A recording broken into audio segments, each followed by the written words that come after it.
Hey kids, it's Jurassic James, and let's just things looking at Scootosaurus. Now, I wasn't planning on going over this creature anytime soon, but I saw this at Target, and I was like, well, here we are. So first and foremost, think this is not a dinosaur. It is before, actually, it's the late Permian, not in Russia. And Scootosaurus itself, the first figure I ever received was this guy here. And this is one of the ones where I went to a teacher supply store like over a decade ago, and the company, I can't remember its name, but like you get the pieces and they slot together. You kind of like become a model of it. It's very tiny. What's really cool about it is that it's pretty close to reality. I mean, the tail should be a little shorter, but overall it hits all the major points. It has 5 toes, 5 fingers, and has this really gnarly kind of bumps over its face. You can see it better in the larger figure. The next one I received was on eBay. It was this one from Jurassic Park, the first series in the 90s. And so this one, if you do this, it does that. And I bought mine on eBay, so I'm missing the skin. So if you have the skin, comment below and let me know. Hey, I can buy it from you if you have an extra piece lying around.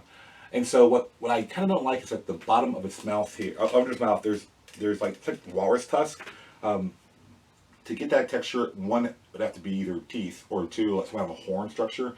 And it doesn't seem that the bones that are there indicate. Now there are bumps and nodules over the face, but they don't seem to be actually horn like that, going straight down like this. Now what's really cool, 5 fingers, 5 toes, and what's really neat is that this, I would say, is the Permian equivalent of a Triceratops or a sauropod. It's one of the larger herbivores. Now what makes it special is all these little bumps here. And a lot of these toys will put bumps and horns and spikes or spines on the body without any evidence. This guy we know had like essentially these kind of bony plates throughout the skin, and in Walking Prehistoric Beasts, it's implied that it's a relative of turtles, and I'll tell you why towards the end of the video. But the idea is that there was armor throughout all the skin, where it wasn't in Russia.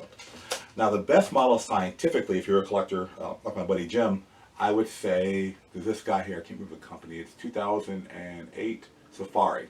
So this is the most accurate figure as far as science goes out there, basically. The tail's the right size, there are 5 fingers and toes. You see that the head's like this. Now, in Walking Prehistoric Beasts, the head was held higher on the animal. That's something that's been debated. I've seen some reconstructions with it like this, some up. But basically, it still doesn't go like this. It's the head's still like going out because the way the spinal cord attaches to it. But again, all the bumps are there. It seems to have kind of a hump on its back a little bit. And again, given its status, it's not a dinosaur, so its legs aren't situated under it. It's not even a therapsid, the quote mammal-like reptiles are not really reptiles. It's a different branch altogether. And I'll explain that more later on. But of course, the big thing here is the Jurassic World one. And I want to point out, let's see, well, first of all, it is some kind of captured Jeep. Now, the reason it makes me angry is if you remember I did the video on Lystrosaurus, and I really love Lystrosaurus. I'm super happy in that video. And to get this figure, you have to buy it with Blue's baby Beta in Jurassic World and the clone girl Maisie. So you can't just buy the figure by itself. And I'm thinking what company's view is. I mean, even though I'm really into figures, I'm only one person. The idea is that they're trying to sell to kids, and kids are going to want those characters, not just this weird thing from the late Permian. And so they kind of box them together. Well, in this situation, they box it together with this vehicle, which I did not want because I'll tell you in a minute. So let's get the official scissors of Jurassic James. And, well, priorities. Let's cut out the Scootosaurus. Super easy, barely convenient. Let's see, oh, right, the Jeeps. Okay, so these guys are always painful to cut out because they have like the main part here. Although beautiful, not exactly the best for cutting harder materials. Let's see, so the bottom, so the easiest way to do this, in my opinion, is to tear it down front and lift up like that, because the vehicles have like this kind of, so you can't, anti-theft system. Although, who's going to try to steal this giant thing in the store? I don't know. When you can get a Scootosaurus instead. Let's see. So you have to turn it, turn it usually clockwise. And that should release the vehicle. Right? And little parts and bits. Oh, there's more parts to it. So let me go ahead and remove, get out of the way of this and that. And on top we have like a lasso, which if you saw in Jurassic Park 2, when they were capturing the Pachycephalosaurus and its Sorna, they use a very similar set of tools.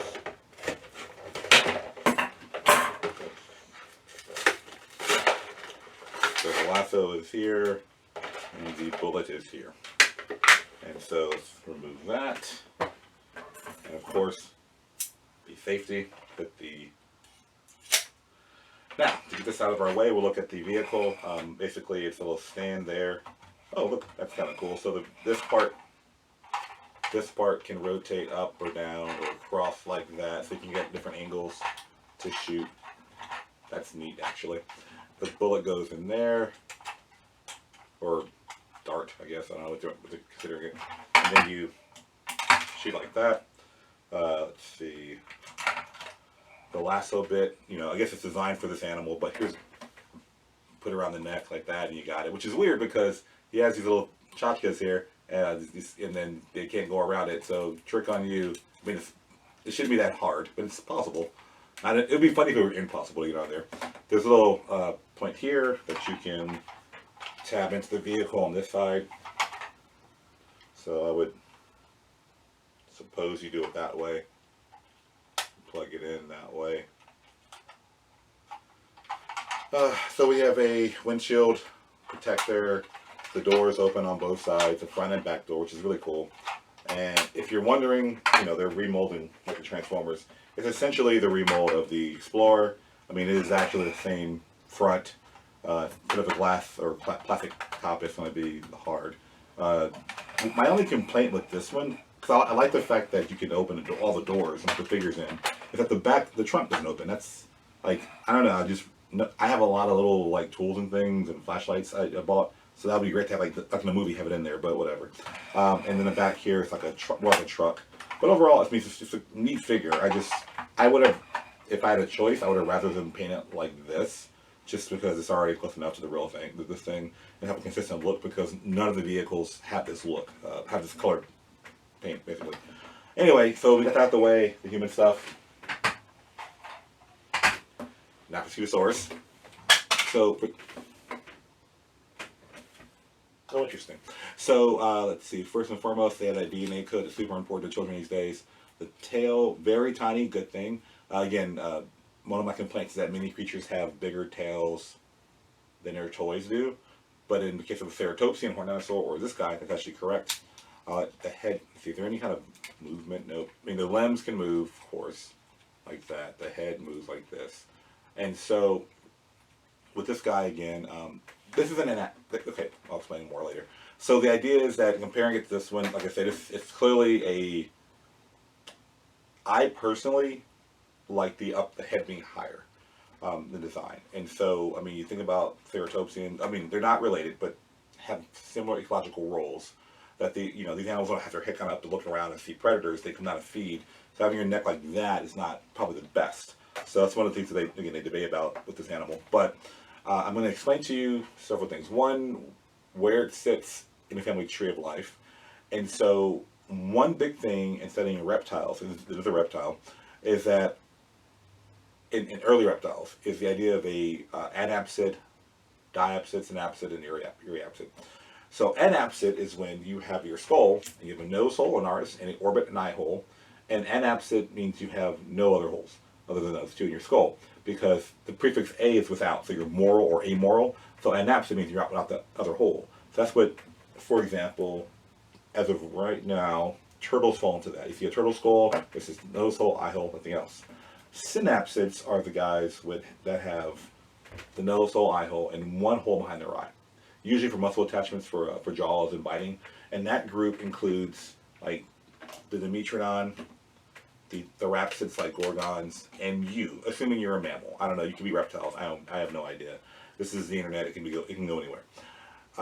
Diapsids are like the dinosaurs, reptiles, and like snakes, lizards.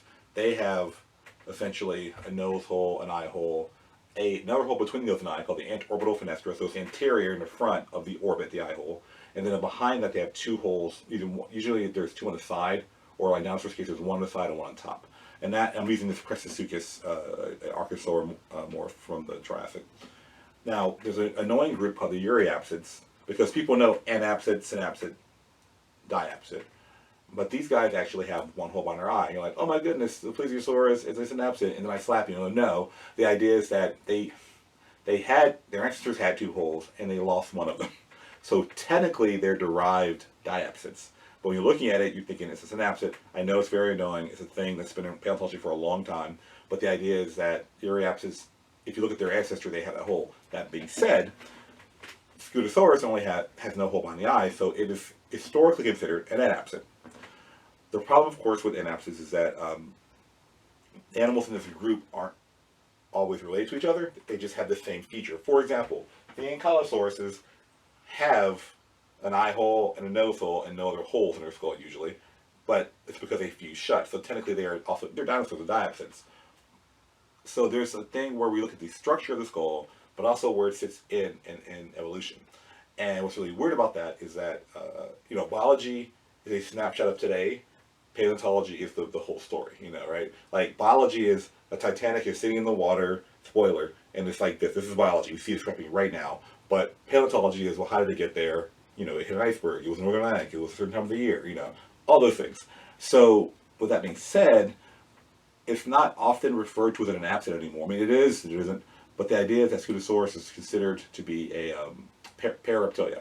So this is a group that essentially includes the anapsids, but it's more of a more defined, not completely accepted by all. But the idea is that it's another way of looking at it. So it's not quite limiting it to, oh, you have one hole in your skull. There's a lot of evolutionary talk behind that.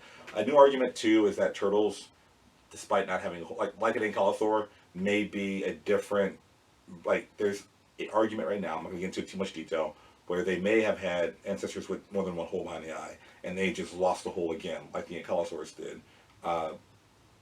making them look like an anapsid, but not really be they're not Parareptilia. So it's a whole thing in paleontology, and I that's why I kind of didn't want to talk about it, because they're debating it right now. But this toy came out, and I had no choice. So with that being said, let's look at its environment. So first and foremost, Scutosaurus lived in Russia in the late Permian. Now, if you know anything about time periods or extinction events, not a good place to be, because late Permian is the largest extinction event of all time. A couple weeks ago we did the Oedipus, who we see 8 million years later, there's a rebound on Earth ecology in China. But here we have that the Earth is dying kind of thing, where he shows up. And so for perspective on this time-wise, in the early Permian, we have Dimetrodon, Edaphosaurus, we have your Euryapsids, company's names, right? So this is the, Safari 2018 Dimetrodon. This is a Collect A 2018 Edaphosaurus, which Jurassic World is coming out with an Edaphosaurus figure, which is live in a video yet on Edaphosaurus, but it looks like a remastered Dimetrodon, so whatever. So Euryapsids is the Japanese company, K-Atel. It's the model, the only one they make I can find in the world. Diplocalus, the same company that made this Scutosaurus, made this, I can't remember his name. I'm not sure they're in business still. And then we have in early Permian the Xenacanthus and Orthocanthus in Seymour, where I did with the Whiteside Museum and East Museum. We know Xenacanthus is like the largest member of the family. It is the most well-known, the family name, but Orthocanthus is the one you're finding mainly there in the site. So these freshwater sharks, which is unique, are there in early Permian. By late Permian, this is particularly in Texas actually, possibly Germany for some of them. By late Permian, you have the Scutosaurus in Russia. We have our Lystrosaurus, so they would have been contemporaries. Not to scale a Dicynodont. Dicynodonts are like Lystrosaurus. They're very similar. This is that the Dicynodonts died out into the Permian, and Lystrosaurus survived into the early Triassic, so whatever that means for you. Not seen here, but this is Lycaenops. This is a Jurassic World figure from the 90s. It was one of the, again, a creature they made that wasn't in the movie. And it's called a Gorgon. And I intend to do a video on Gorgons at some point. I'm waiting to see, if there are any figures coming out, what's going on. But in the meantime, Gorgons are saber-toothed, and every time I do a tour, people are like, oh, they're saber-toothed cats. And then I hit them in the face and say, no, they're not saber-toothed cats. Saber-toothed evolved 7 different times in Earth's history. The cats just did it last. They're late comers. The first time, the trendsetter for saber-tooth are Gorgons. And these guys are, and again, Lycaenops lived earlier in the middle Permian. But they're the species of Gorgon found with Scutosaurus that I make toys of, so I'm having to represent him there. And so basically this would have been his main predator and prey kind of relationship there. And this is all on land. In the ocean, we would have still had ammonites and Helicoprion still around, and Hygnus showed up by Permian. So these are saltwater animals, not freshwater. And so this is the animals you would find at the same time. Now, here's the fun thing. I've been working on a new section to my website where I have a time scale. And basically, you click it, I'll put a link in the description, you click on it, and then there's different time periods. You click on each period, and the critters from that period show up. So if you click on late Permian, or Permian in general, you have the late Permian, mid, and early Permian. But not only in late Permian, you'll have like North American species, um, you know, Asian species, African species. So they're broken down by continent and by locality. So something I'm working on for like 6 months now. I'm not quite done with it, but it's still available online, so you can see it there if you want. But again, you're seeing the ecology that these guys are living in, basically. So these would have been contemporaries, and this guy would have, something like him would have been contemporary hunting this guy. But as far as the environment goes, I want you to imagine, you know, Pangaea is finally consolidated. It's one giant supercontinent. And so in Pangaea, we see in the middle of continents, we find deserts. For example, North America has the Black Hills. In Argentina, like South America, Argentina, in that region, we find those sauropods. In Africa, you have Sahara, large desert there. In Asia, Gobi. So in Pangaea forms, supercontinent, there's a giant desert in the middle. And so the only life forms that are doing well are living on the outer skirts, the coastal environment, where there's green and the ecology is more friendly to life. And so, again, Scutosaurus hasn't found sandstone, but the idea is that they would be going in and out of the desert. And again, they're adapting to that harsh environment. So that's why you see it depicted that way in prehistoric beasts, because it's living in this time where Pangaea's a giant desert for the most part. And the Gorgons, I mean, what's really weird in closing is that, to me, you know, we think of the time scale, we look back at it and go, okay, this is what happened, you know. But when these animals were born or hatched or whatever, well, he would have most likely been an egg. It wasn't, to them, it was like, this is the world. We look at it as the Great Permian dying, the volcanoes and changing ecology and environment, but that's just their world. And my only analogy to you is that imagine how we look back at COVID, you know, or what's going on in COVID, and that when America, particularly where I'm from, shut everything down. You know, it was, at least something was weird was happening, right? For them, they didn't even know that. You're just born and it's really hot. That's just what the world is to you. We now look back and go, oh, yeah, the volcanoes are erupting. It was the Siberian traps where he's from, Russia, are spewing out lava for thousands of years, hundreds of years. And so the environment's just what it is. And so we now look back and go, okay, well, there's a giant level layer of basalt here where the extinction event happens. And then there's a Triassic period, and then later on the dinosaurs come along, right? And so it's kind of a cool thing to point out these kind of critters because they're telling the whole story. Now, I love dinosaurs, clearly. My name is Jurassic James, it's a trademark. But there are other creatures, dinosaurs adjacent. And my analogy is the Kardashians. Whether you love or hate them, you know who they are. And the idea is that dinosaurs are the Kardashians of the fossil record. Everyone knows them. They're very famous out there. But there were other shows on TV. And the late Permian and the early Permian, where I work in with Seymour, those are very important times too. And at their time, they were the most advanced life forms on the Earth. They were the most, that was the Earth's doing, it wasn't a choice, but the environment was producing these life forms, and they were very successful. And then something just went really wrong, and they were wiped out basically, right? Except for this guy, who survived to again, like this guy left. Anyway, that being said, I will see you guys next week. If you have any questions or comments, please put below. I always appreciate hearing what you think or your opinions. I like it when you all are like, you're so underrated. People should see you more. And I'm like, oh my God, thank you. I will see you guys next week. Thank you very much.